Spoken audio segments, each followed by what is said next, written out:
Uncle গেদু কোথায়? গেদু তো বাসায় নেই মনি। ও আঙ্কেল গেদু বাসায় নেই, তাহলে গেলাম। এ দাঁড়া দাঁড়া দাঁড়া দাঁড়া এদিকে। গেদু তোর কি হয় মনি? আমার বন্ধু হয়। ও তা গেদুকে কি করবি মনি? আঙ্কেল গেদুর সাথে একটু গুরুত্বপূর্ণ কথা আছে আঙ্কেল। ও তা কি কথা আমারে বল। না না আঙ্কেল, আপনাকে বলা যাবে না, আপনাকে বলা যাবে না। আরে বন্ধু ভেবে বল আমাকে। না না আঙ্কেল, আপনার কাছে বলা যাবে না, আপনার কাছে বলা যাবে না।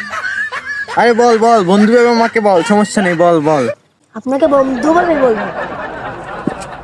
এই বোকা চোদা, কত বড় সাহস আমার গার্লফ্রেন্ডে এসএমএস করিস? মেয়ে দেখলে কি গার মধ্যে কি শিরশির করে? নেক্সট টাইম যদি আমার গার্লফ্রেন্ডে এসএমএস করিস, এক চড়ে হাগিয়ে দেবো। এটাই বলার ছিল আঙ্কেল।